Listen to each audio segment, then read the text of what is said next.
What's up, everybody? Welcome back to the Hope Shot. It's been a minute. I hope you guys are having a great weekend. I hope you guys are jumping on.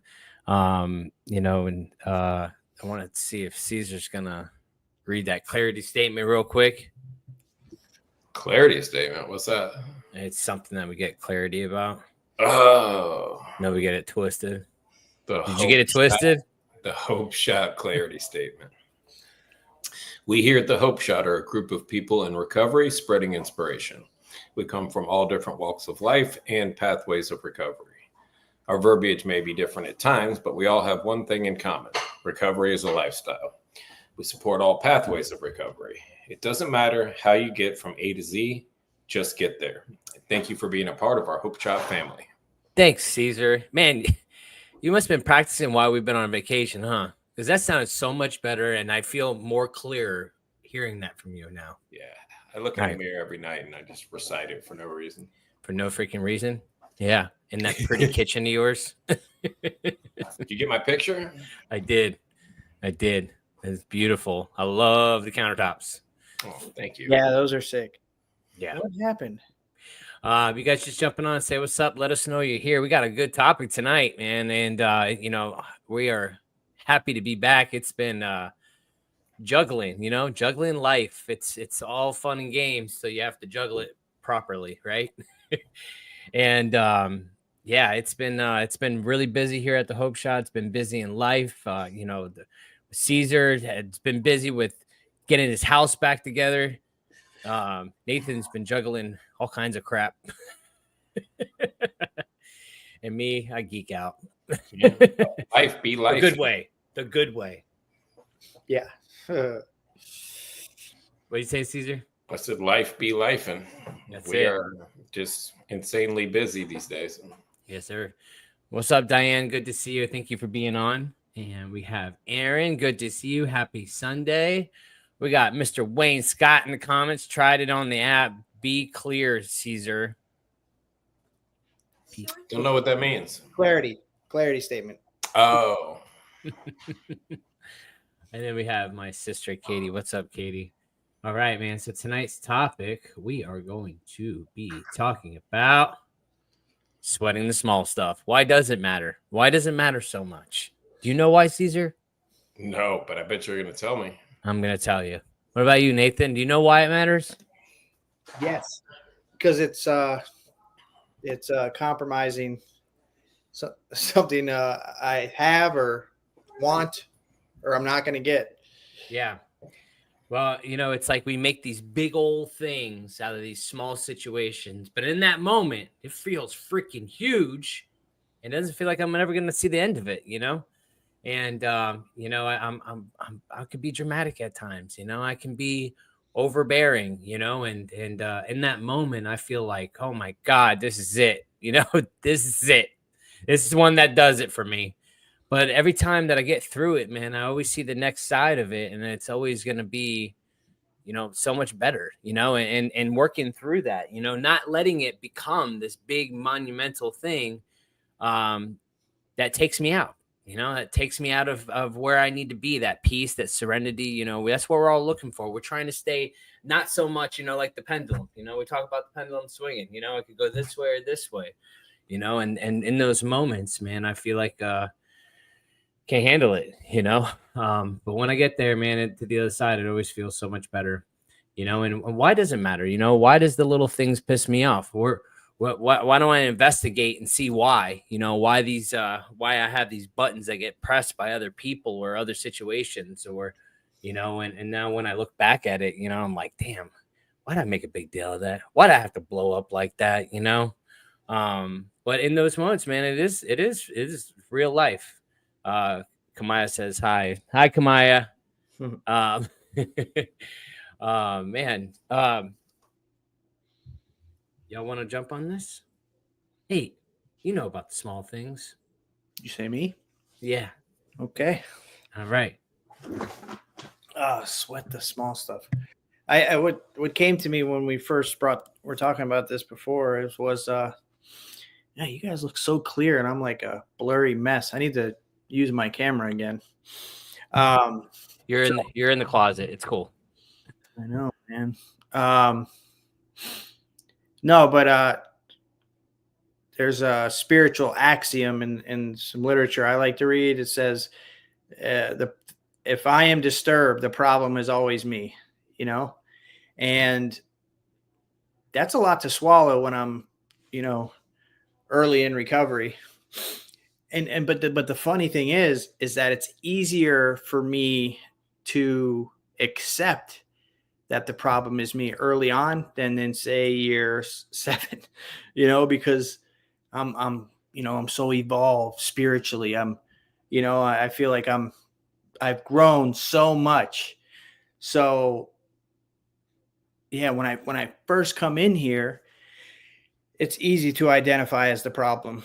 I really do know that I'm the problem. Um, but it's more so identifying what the problem is, right? Because I have like this disease of misperception. I see through selfish and self-centered lenses, right? So God forbid something doesn't go the way I have planned. Prime example. So this Friday, I have this idea in my head that I'm going to get to my home group, my meeting at a specific time. And, to nobody's fault at all. Work stuff came up, life be life. And like somebody just said, and we're going to be there late. Right. And it ain't so much in intellectually, I understand that nobody cares if I'm a few minutes late. I'm not going to get they ain't going to shut the door on me. I'm going to be accepted, embraced. People just want me to show up, right? They don't care what time I get there.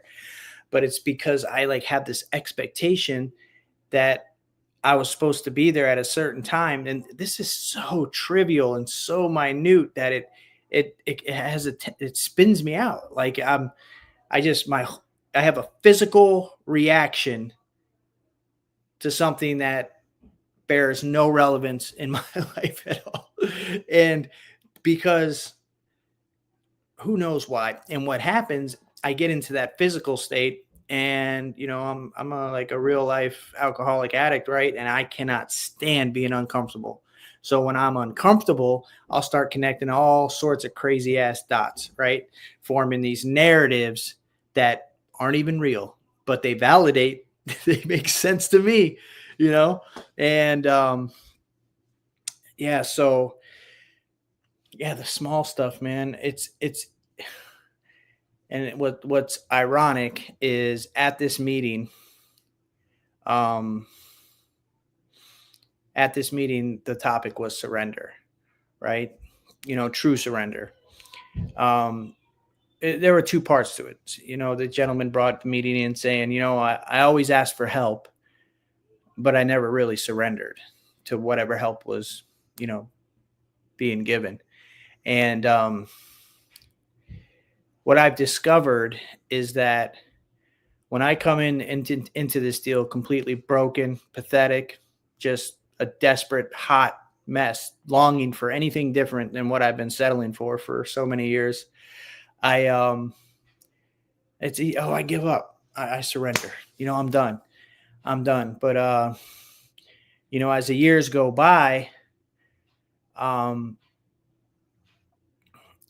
I really start having to surrender because it's easy in the morning to get up, do my prayers, God, please help keep me sober, mind, body, and spirit, please keep me sober. And, I know I'm not going to get loaded today. I know drugs and alcohol aren't on the radar for me at all. That obsession has been lifted. But the thing that I still have a tendency to not want to surrender is my thinking, and that is what I need to and that's what this program has taught me. Someone had said in the meeting too, like, oh yeah, alcohol is not your problem. Tell that to somebody that's brand new. Goddamn lie, man. Alcohol and drugs are definitely my problem. Right. But once that is removed from my life, then I can really get to work on what's going to help me not only stay separated from alcohol and drugs, but what's going to allow me to live a happy, joyous, and free life. Because if I still have this selfish and self-centeredness, everything's going to bother me. You know, there's a promise in one of the steps. It says we cease fighting anything or anyone, you know, even alcohol. Right. So for me, that was like the greatest promise you could ever tell me, because I was at war with people, places, and things from day one. And it's when I am in that state, that irritable, restless, and discontent state, it is so easy for me to sweat the small stuff, because left to my own devices, self, you know, everything bothers me. You know, everything's happening to me. Once I am out of self, I am in service, connected to God, helping others, you know, in the book with a new guy, whatever the case might be, you know, things just like roll off me. You know, it's yeah, but it is the small stuff today, man. It's not these huge fantastical events. What's crazy is that, you know, something really serious, you know, can happen, and I'm dead calm.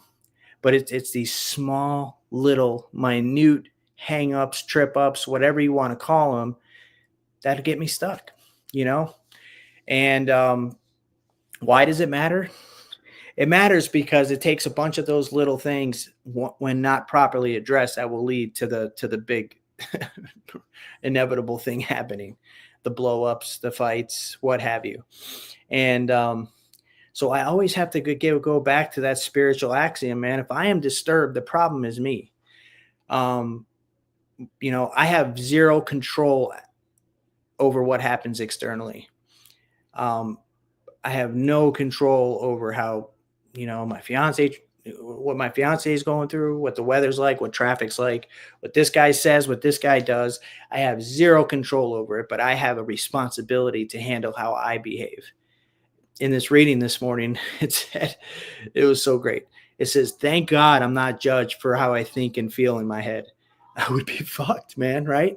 So, but I am only judged about how I act. So if I can get out of self and act unselfishly, it is my behavior that matters, not so much what I think, act, and feel. So this small stuff, let it compile. But that's the beauty of this fellowship of recovery, because I have a group of men that I can go to at any time, unload this shit on, and halfway through the conversation, I just realize how ridiculous it sounds coming out of my mouth.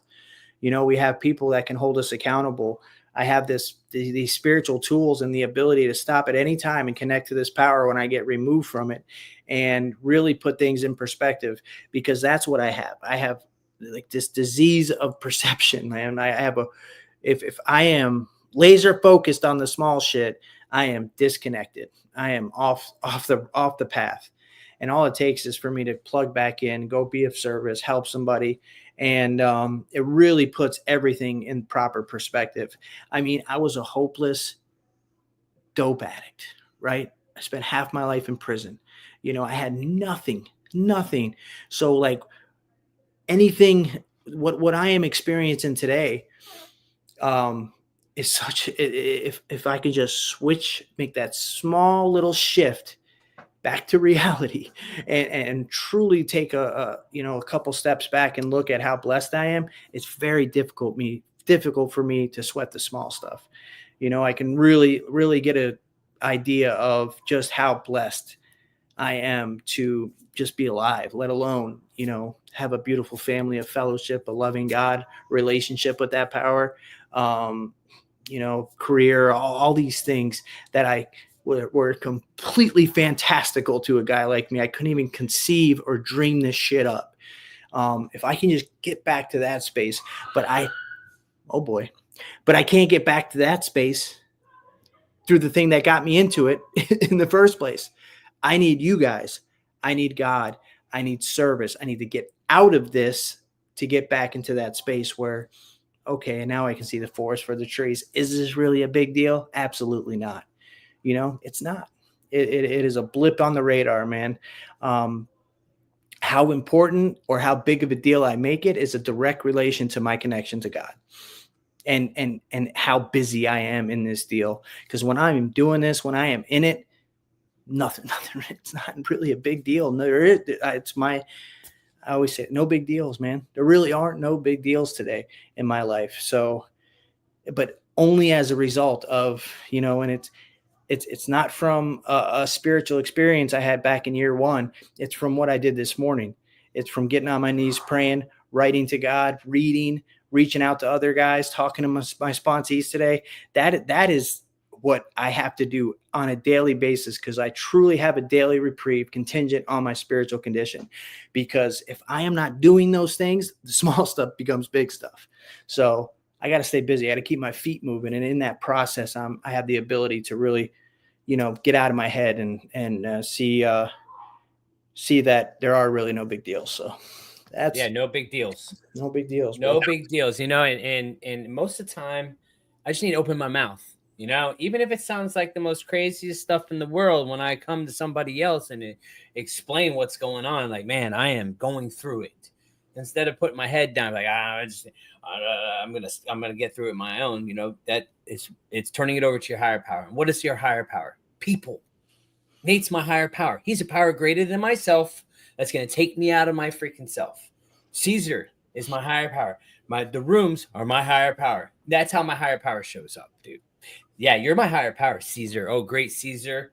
No, that's a great point, Justin. Because I said that when I shared at this meeting the other day. I said, listen, if I am not connecting to you guys, how the hell am I supposed to hear what my higher power has to say? You guys are my messengers. Yep. I need to hear, you know, and if nobody knows what the fuck the small stuff is or what I'm hung up on, you know, how am I ever going to get better? You ain't. You're just going to stay stuck. And everybody wants to stay stuck. It's like peeling out. You're stuck in that soft sand, man. You didn't get out. You throw a tow rope at me. And I get, you know, it's funny. It's like I get stuck up on those, you know, on those little things, man. It's the dumb things. Somebody cut you off when you're driving to work. Hitting every damn red light or yellow light there is down 19. Like, dude, that stuff sets me off too. You know, coffee. Hitting the wrong button on the coffee and the coffee not brewing right the night before, or not having creamer in the morning. Holy crap. I'm just saying, those are the two things that really set me off. Caesar can't relate to that at all. No, not at all. Not one bit. Yeah. Coffee's pretty important. I don't know if I put that in the small stuff category.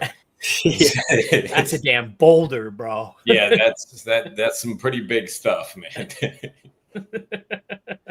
Yeah, I like this topic a lot because it really, the small stuff shows where you're at, if that makes any sense. Like my reaction to the small stuff is a direct reflection of where I'm at spiritually and in my recovery. You know, like if I'm doing the deal and I am helping people more than I'm trying to help myself, you know, if I'm doing my morning and my evening routines, the small stuff just flies right by me. When I'm making everything about myself, that's when it all trips me up. It comes down to some of those basic fears. I'm not going to get something that I want, going to lose something that I have, or fear of somebody else's opinion of me. And that's what it comes down to. Like, you're talking about traffic. Oh man, I'm going to be late, or this guy cut me off. Well, why am I upset? Oh, because I'm going to be inconvenienced. I'm going to be late. I might not get to the job interview or to whatever. Well, maybe I should have left earlier. You know, like I can go full circle in these things today. But it's always the small stuff that can ruin a good chunk of your day because we don't get the answer that we want or that we think we deserve. You know, when did I start deserving anything? It's, you know, some of these things that I've been invited to and these high-end events and stuff, like I'll speak at Rotary or something, then I'll call somebody afterwards and be like, it's insane to me. It's absolutely insane to me. Like, and they know exactly who I am because I've put my whole past out there freely. And I'm like, it's just insane where we're at today. But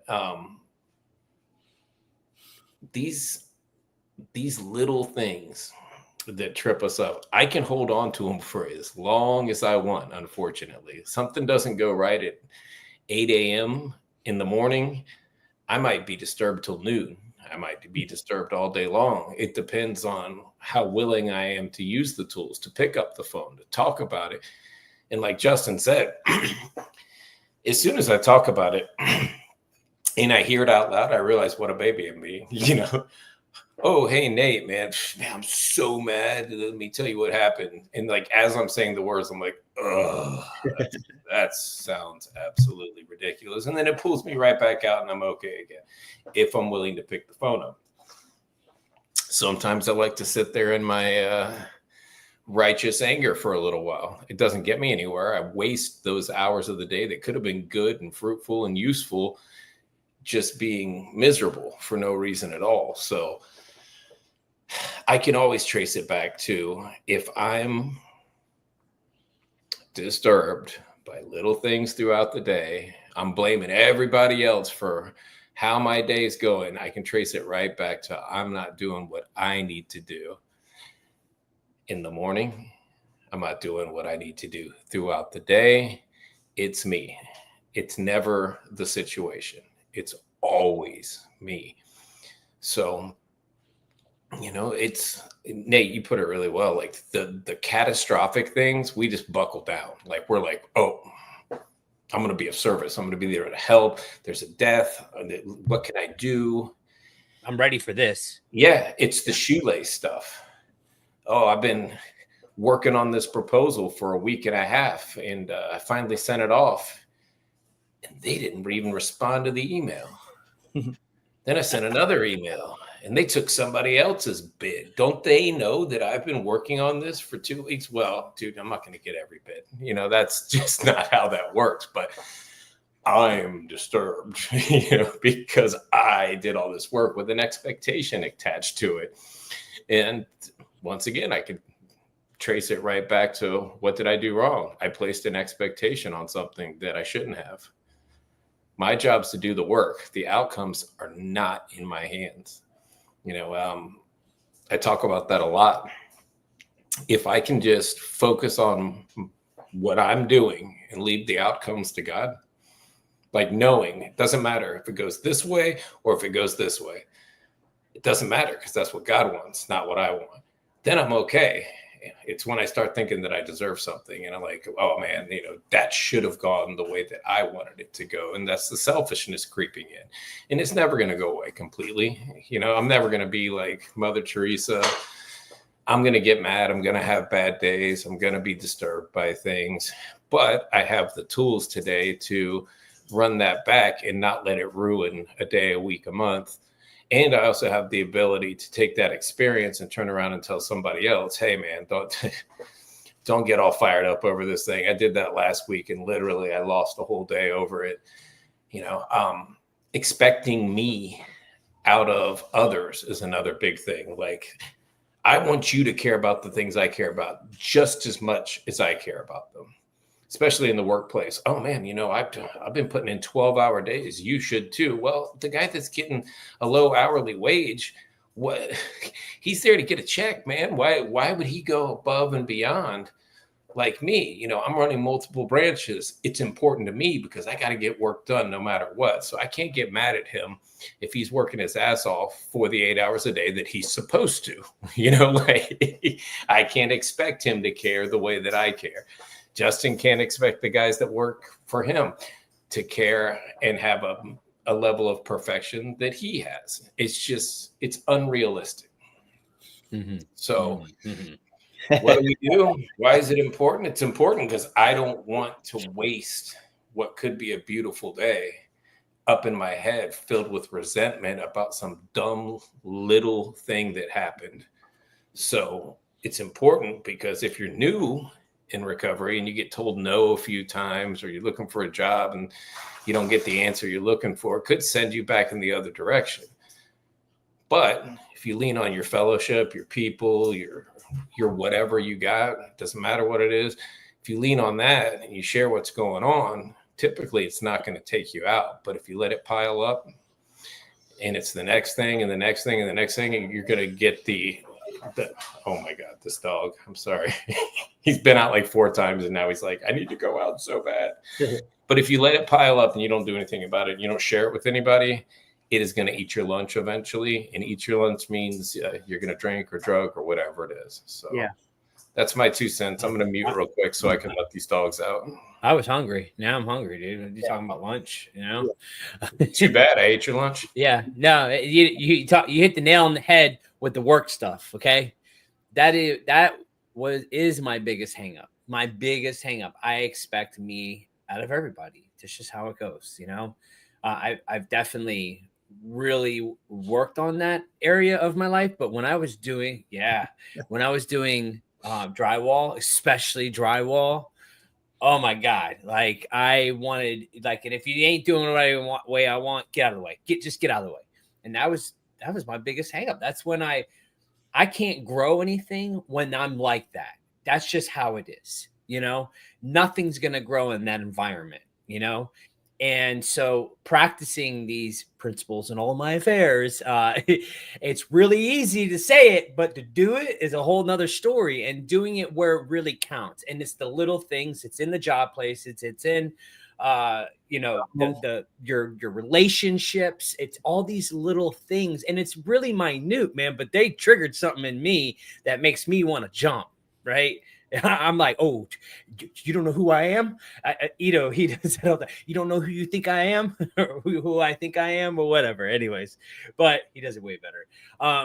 But it's true. It hits my ego. It hits my pride. It hits my, you know, the false sense of whatever I think I am and this up here, you know, and it really brings me back, man. And I have to really look at myself and say, is this really that big of a deal, or am I being a little bitch? This is straight up. Am I being a little bitch? And most of the time, it's the truth. You know, kind of being a little bitch right now. Silent expectations, the same thing. I walk around expecting people to act a certain way, or to do this, or to do. I've never told them. That's the hilarious part. In my mind, I expect them to do it. I've never told this person, you know, I expect you to do A, B, and C every single day. Instead, I'm just walking around pissed off because they're not doing it and they have no idea that I expect them to do it. That's insanity. And that one catches me all the time. You know, like I walk into my house and I'm like, oh, well, this wasn't done and that wasn't done. Did I ask anybody to do those things for me? Did I say anything at all? Or am I just mad for absolutely no reason at all? You know, and I wish it happened that fast, like that I caught it that fast. But I'll just, you know, just stewing, walking around, all huffing and puffing. I'm not going to say anything either. You know, I'm not going to be like, why know this? You should know why I'm mad. Yeah, why are you mad? You should know, even though I've never told you, because I'm crazy. But it's funny when you catch it, when you start to catch these things. I talked with a good buddy of mine, Corey, and these are some of the things we talked about, like literally on a regular basis. He'll tell me what he's mad about, and I'll go, hey, have you ever told that person? And he goes, oh, damn. It was profound the first time. Like the 5th time, he's like, ugh, I'm doing that again, aren't I? I'm like, yeah, I do it too. Don't worry about it. Especially in the relationships, especially with my wife. She should know. She should know. Yeah. Like, I don't know why we ain't telepathic by now. We've been here long enough. You know? That's it. But that's how we think. It sounds crazy out loud, but, you know, we think that way. They should know. Look, you see all the people in the comments. They all here, too. They know. They know. They with us. It's know, a human thing. You know? They know. Yeah, I think for me, like the small stuff really shows up in my home. You know, because, okay, so I'll tell you a couple funny things that I caught myself doing. So Danielle, she likes to she puts the toilet paper, so you got to grab it from under, right? So, What the? but I didn't even realize that. I wait till she's like, for my moment, my window, and I'll flip it over. So it's the way I want it. Or so another thing is I will, okay, the kids will come home, they put all their stuff down, shoes here, there, and I'll be like, ugh. And that's what I do, Caesar. I don't voice these things. I grunt. That's the extent of my communication in those moments.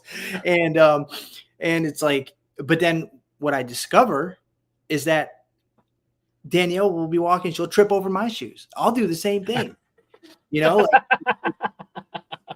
It's so silly, man. But I think, Caesar, and for you and I specifically, we come from an environment where things have to be a certain way or nothing makes sense because we have this. I had to explain that, though. I had never explained it.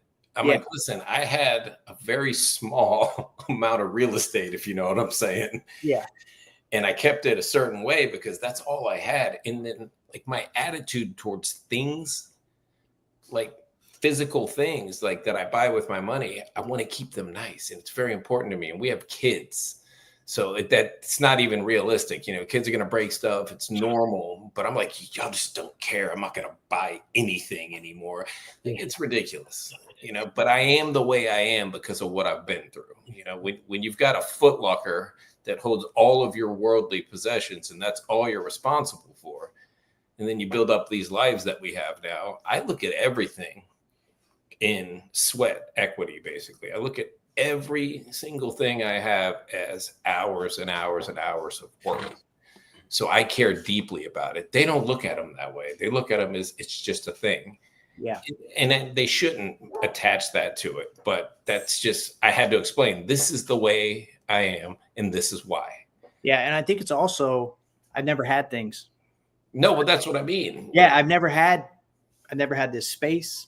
I've never had a car. So them kids get in the back of my car, I think they might be traumatized at this point. We keep our stuff. I don't even want to go in your back of your car, Nate. But it's like, okay, so like what we haven't discussed though is how do we get into a position when we can even be open to the idea of, not sweating the small stuff. And it takes work, man. Like I can't just come into recovery, go sit at some meetings and expect to spiritually and emotionally evolve enough to be able to even have the wherewithal or the awareness to be able to discern that. Imagine this, man. There are billions of people roaming the earth and they don't even have these conversations.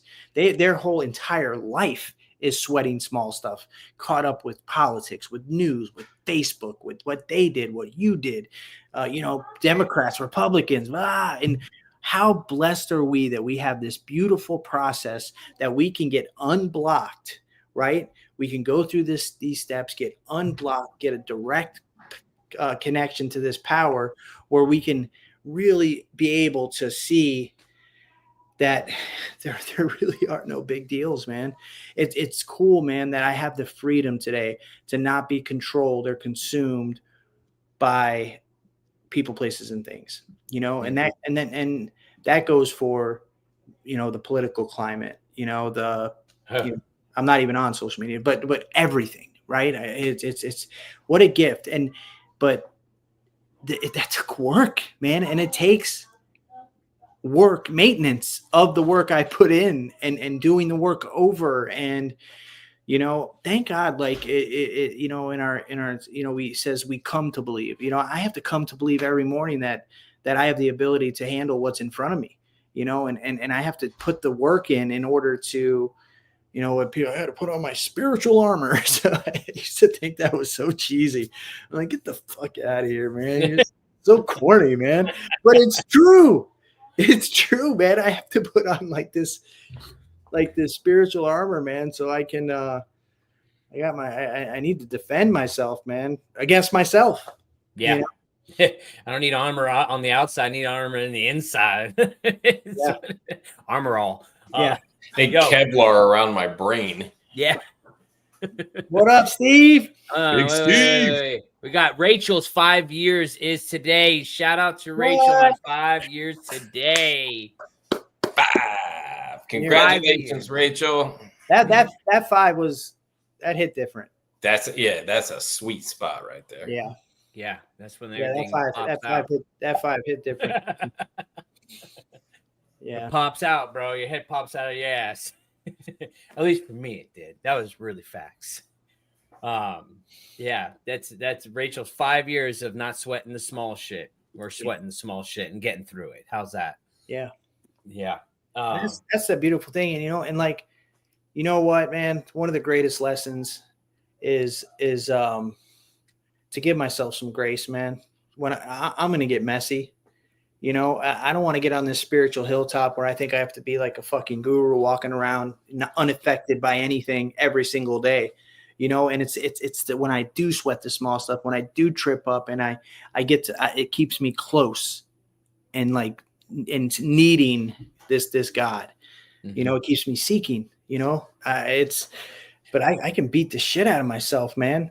Oh, why'd I do that for? Because I'm fucking human and I'm crazy still, so it's okay. Like if you are sweating the small stuff today, give yourself a little break, And we forget where we were in the beginning. Cause I remember in the beginning, dude, like the whole reason I was freaking using this because I kept things going for so long, hung up from something that happened 3 years ago that somebody did. And I'm just playing it over and over and over and over and over of just mindless bullshit that I could have got through way faster and not spent years of my life holding on to this stuff.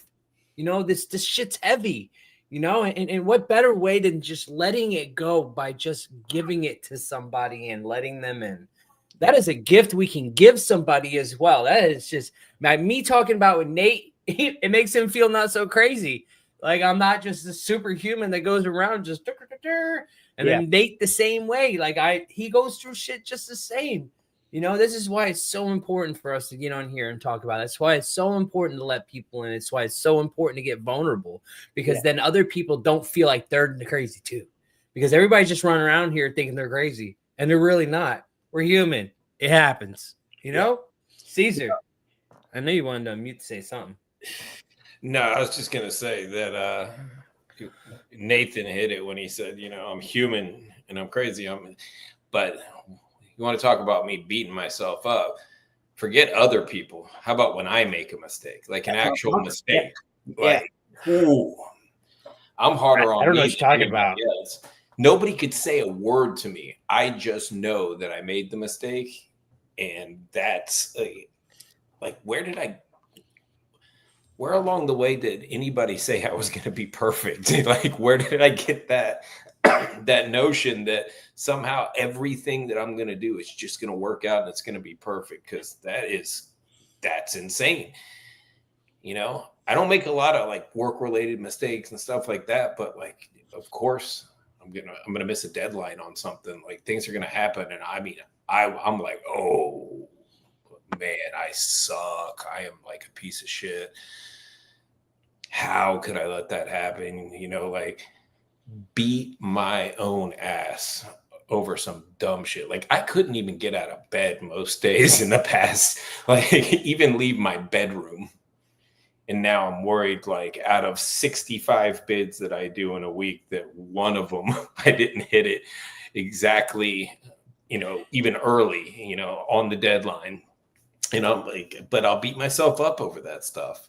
Yeah. And like, that's more stuff that I've got to work on. That is sweating the small stuff because that's reality. Is we're not going to be perfect. We are going to make mistakes, and how we react to when we make a mistake. Is it a learning thing? Hey, next time, maybe not try to pump out so many. I'm human. Like I make it more reasonable.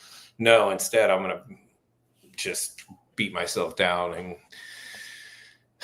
there's nobody on this planet that could ever talk worse to me than I talk to myself internally. Yeah. Like that's a fact. Yeah. And we've talked about it on here before, how weird it was to hear a compliment, early on when somebody tells you, like, what do we do? Oh, hey man, you're looking really good. No, you are. You know, we deflect it. Yeah. No, you're looking good. You know, like, hey man, good job on that project. Just trying to be like you, man. Yeah. You know, like, never, that's the one. Yeah, just trying to be like you. Like, what? Can I just say thanks, man? Appreciate it. Yeah. No, I can't accept the compliment. I got to boomerang that shit right back at you. You Weird it up. Yeah, I got to make it real weird. Yeah. We'll talk about humbling experience. So today I got on the phone with my sponsee, and he's been real like distant last couple weeks, and he tells me, and we're about to get into it, like get on a call and go through some things, and he's like, you know what, I just got to tell you something. And he's like, man, sometimes you're unavailable and you don't get back to me, and that I feel some type of way about it. And my first thought is, I'm a horrible sponsor. I'm a horrible person, you know? And I just fucking pause, and I said, you know what? You're right. You're right. You know, if when that happens to me, that makes me uncomfortable too. And thank you for holding me accountable, and I will show up differently. It's who does this, man? I'm like, that's when I know like this shit really works, you know, because it was like instant, you know. I mean, I took that brief. It's not personal. Yeah. And it was like, you know, and yeah, you immediately want to go into the defense. Like, Is you talking to me? Yeah. I could show up everywhere, bro. Yeah. You know? Is he? I'm important. Yeah. Well, you know, there's program wise, there can be some ego involved too. Like there with these floods, with everything that I've dealt with over the past however many months, like somebody recently asked me and they're like, hey, you know, you taking on sponsees? I was like, I will connect you to somebody, because right now I can't promise you I can show up for you. Like my life is absolutely nuts right now. But I was like, I will introduce you. I'll make a personal introduction. We can go to a meeting together so you can see if this guy is who you think he is, you know, who I think he is. But that was the best I could do at that time, because I don't want to be the guy that's like, I missed 15 phone calls and I never make it to when we're supposed to read. And I know, like, I could see until some things clear that I would have been that guy. And it's okay. It's okay to say no, as long as I'm going to be there in another fashion and connect him to somebody and make sure that he's got what he needs. So I had to pull my ego out of the way and, oh man, you know, Caesar can do it. No, right now Caesar can't do it. Like the cape is gone. I've got to focus on what's in front of me and get through it before I can be useful to somebody else. Yeah, you get caught up, bro. You get caught up, and then you'd be apologizing, and it just even does worse. Well, you know? And we're talking about somebody's life too, and I take it very seriously, you know, and I don't want to. I don't want to take that responsibility on and let somebody down for real. Let them, not in my mind, like just not show up and not do what I say I'm going to do. Yeah. I always want my feet and my words to match, and if I don't think that they can, then I'm going to have to say no. Yeah, well, that's a hard thing to remove yourself from. That, you know, you're like, oh, I could do it. I could save everybody, and then you get yourself caught up, man, and yeah, you're playing with somebody's life. I can do it, but will I be effective? Exactly. Will it be helpful? Yes. No, I won't. I'll be doing it all for ego, just to say that I did it. So I better not do it. You know, I was just thinking too, about new people, because I get the privilege and, you know, in my career to sit across the table from people that are brand new, might not have any idea what recovery looks like. I mean, these guys, they're coming from nothing. They have nothing, you know, they have nothing, right? But I have to be mindful to not minimize what might, in my perception, be small stuff, because that small shit was important to me when I first came into this deal, man. You know, getting some of these things back, you know, being heard, you know, at all was important to me, you know, and because I can find myself being like, oh, just prioritize recovery. Everything will, you know, the pitch, you know, prioritize recovery and God, and everything will be fine. Motherfucker don't want to hear that shit. They want to hear, oh man, that must, I hear you. That must suck not to be able to get your license. Must suck that your girlfriend didn't work out.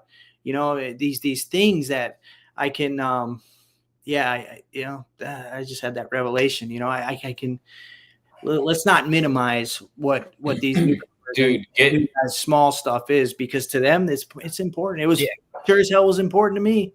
Get as far along as I am. I had to have somebody call me out literally just the other day.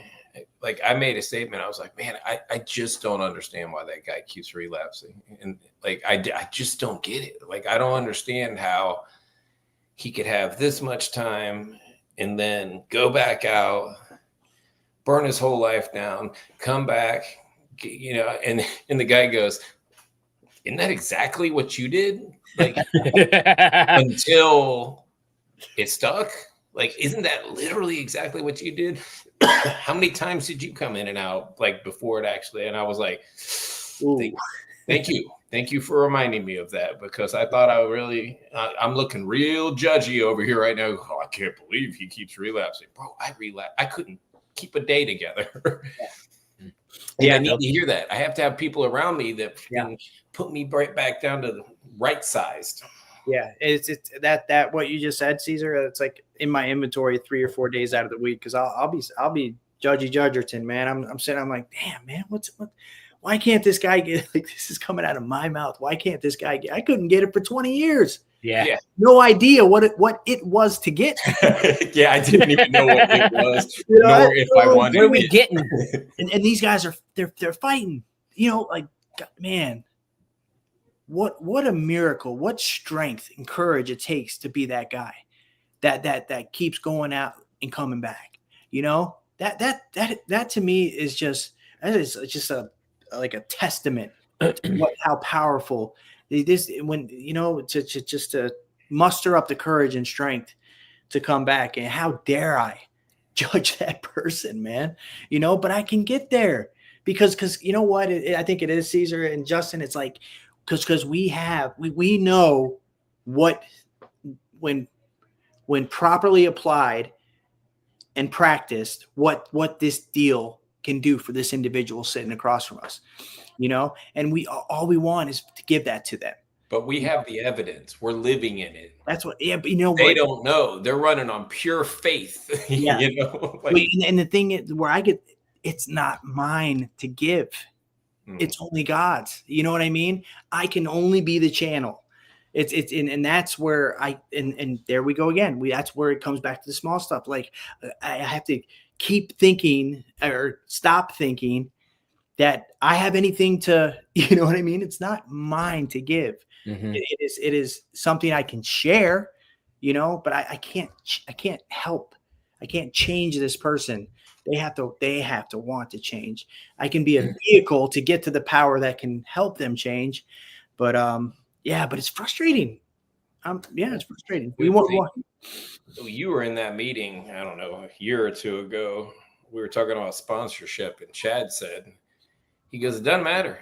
Like, with sponsoring guys, it doesn't matter. If a guy is ready and he wants it, there's nothing you can do to mess that up. They're going to get it because that's the deal. They're ready and they want it. If somebody's not ready and they're not sure, then there's nothing you can do. Right. What's have to go? Hold on. There's nothing wrong you can say to somebody who wants it, and nothing right. Right. You can say to someone who doesn't. Yeah. And he said that, and I was like, ooh. Yeah. Man. And it's true. When I was ready, I look back at my first sponsor as like this guru and stuff. He wasn't a guru or anything. He walked me through this. That's all. Walked me through the same experience. It worked because I was ready. Yeah. I was ready for something different. I was sick of the pile of shit that I was living in. And it didn't matter what you had to offer. It had to be better than what I had. Yeah. I think that's I get frustrated. I get frustrated when people hold back from sharing at meetings. Like, they hold back everything. They never share about anything or nothing. Like, I'll let other people do it, blah, blah, blah. But you never know when that one thing that you're going to share is going to make somebody stay.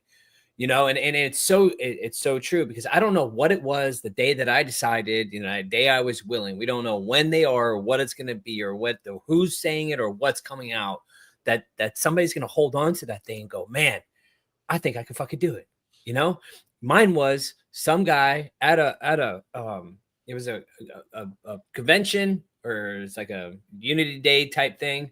And some dude was talking about the triangle of self-obsession.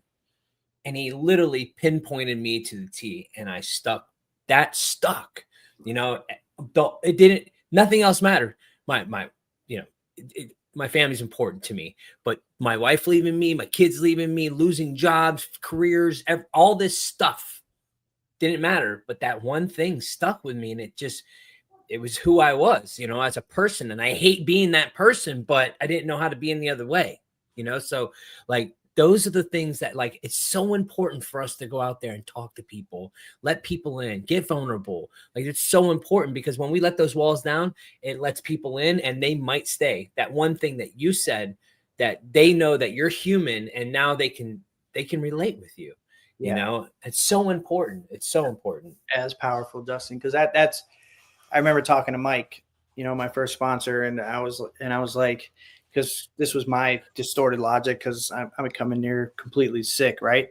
And I'm like, well, my track record, and it seemed logical in my head, right? My track record was, I've been going to meetings since I was 16 years old, since the mid 90s, right? And I would go there, and I'd pontificate. I'd be like, yeah, and I can pick stuff up and recite it. So I'm like, I'd be sharing, and that's what I did for 20 years, full of shit. Completely full of shit, right? So this time, I'm like, I'm not gonna share. I'm not gonna share till I get my 1 year. I'm just gonna keep quiet. And my sponsor, Mike, said, he's like, Nate, he's like, why don't you ever share? And I'm like, I don't know. I told him, my theory, and he's like, well, that's stupid. He's like, that's dumb. He's like, if you feel, because I didn't, but it was coming from a place of not wanting, to be self-absorbed, to not wanting to be that guy still, which was, it wasn't bad or wrong, but it was misguided. Right. And he's like, Nate, all you have to do is talk about your struggles. Everybody can relate to that.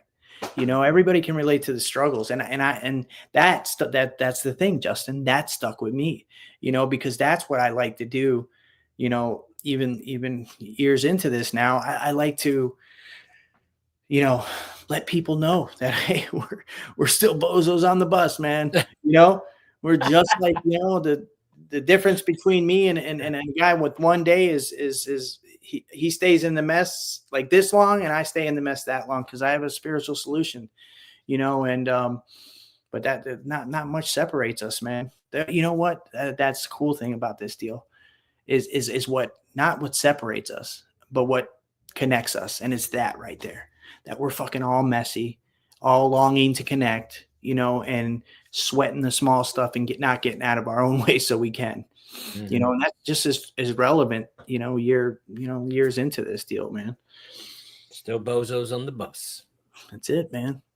Just one day at a time. Man, it was a good topic.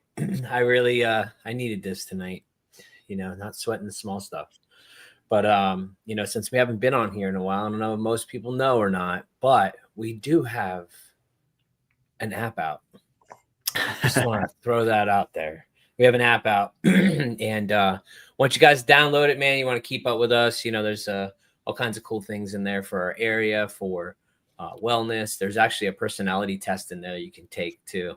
We're trying to put everything in here that is going to be, beneficial to somebody that's new in recovery, has been in recovery for a while, and still is a bozo on the bus, So can download it, connect it, let us know what you think, connect with us. We're going to have our lives kind of going in there eventually, and we're going to have it solely in there.